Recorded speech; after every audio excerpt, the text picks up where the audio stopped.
This is the World Cleanup Day. That was the Philippines and how they're getting on in Manila and around the whole country as they take part in the global cleanup.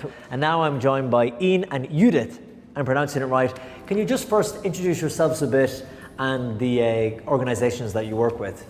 So my name is Judith Ungbari. I'm the Research Innovation Co-Lead at Future Earth. Future Earth is a global organization that is mostly a network of networks, of global research networks that are working on different projects, mostly on physical and social scientists, lots of academics, but also actionable research. So I'm the lead research and analytics at Signal Climate Analytics.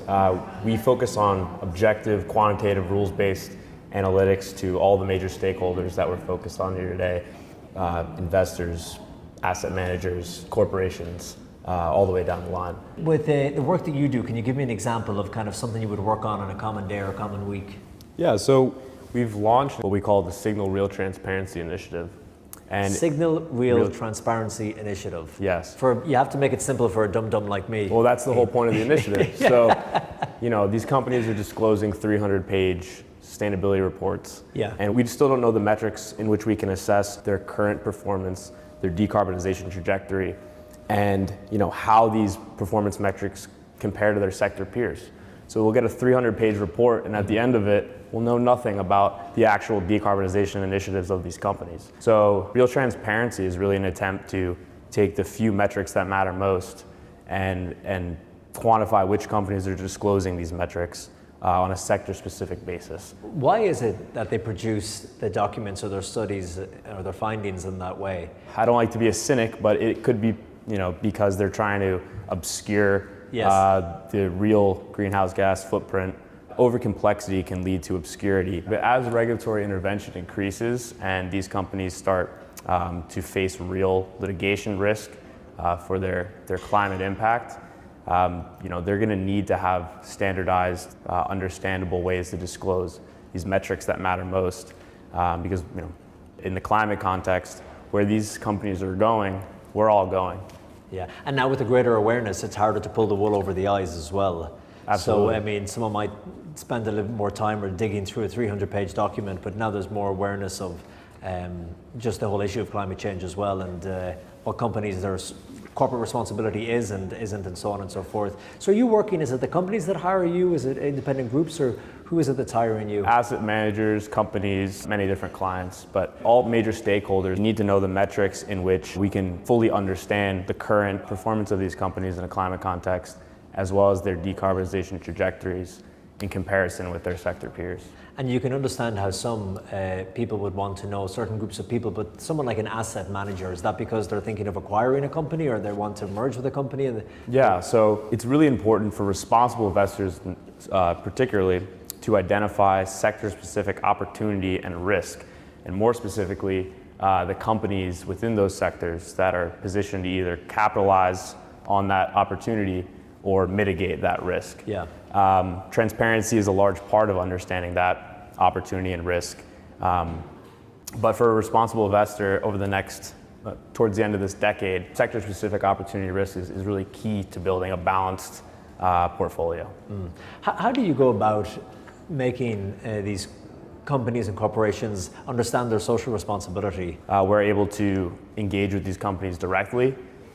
That could mean advising them on where their transparency gaps are, where they need to fill those gaps.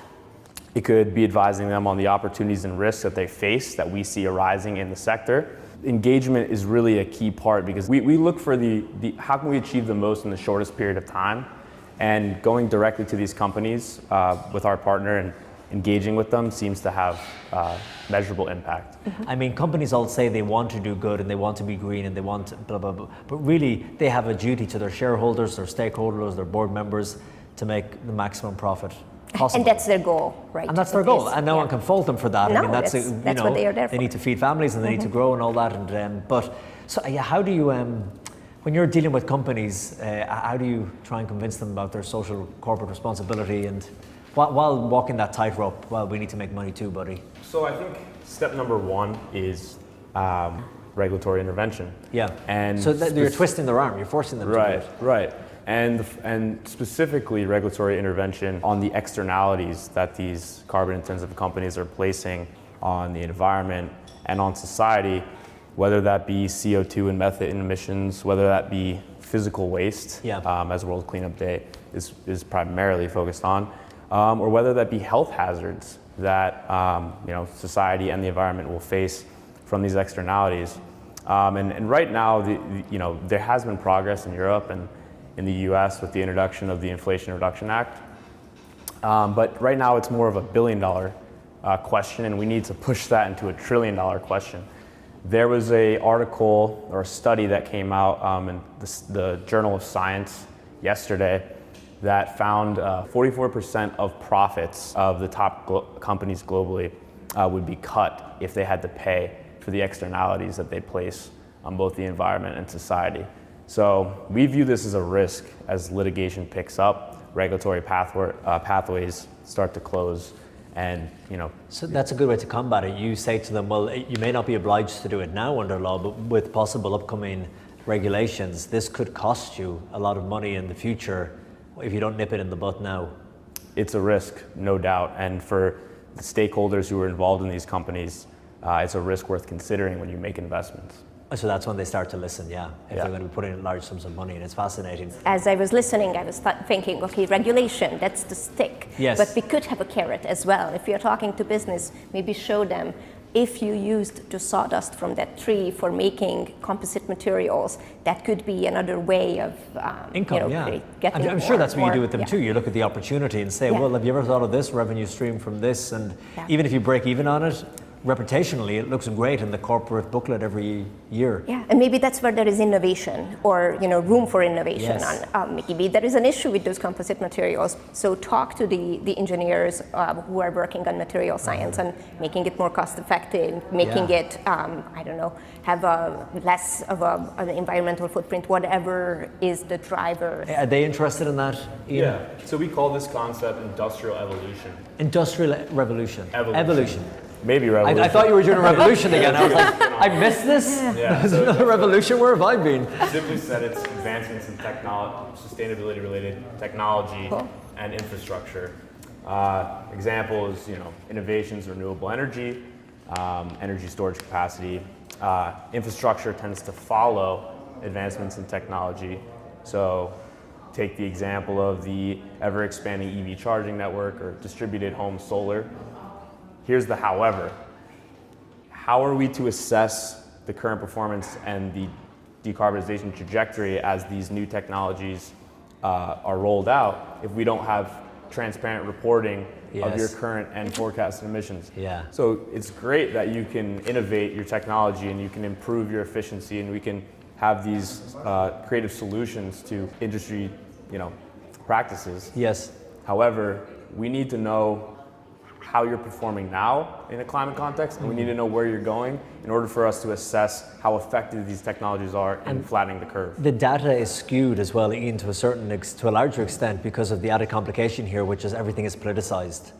And when it comes to electric vehicles and things like that, you have the hard science and the hard data, and you have people who can debate those figures for certain, but then you have the added thing where numbers can be spun for political reasons. You see that a lot here, so it makes it even more complicated, I'm sure, for you.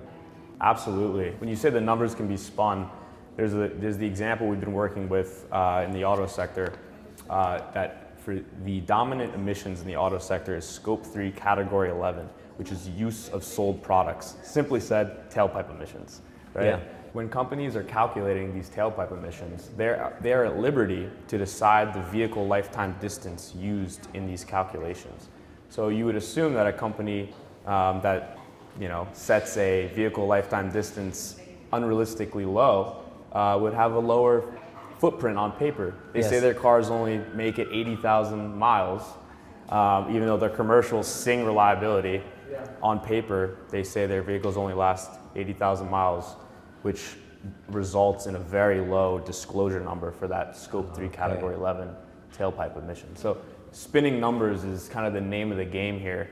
And that's why we're trying to emphasize 3 or 4 metrics for sector-specific metrics that we can really assess emissions intensity across all these sectors and compare companies to one another. That's why it's so important.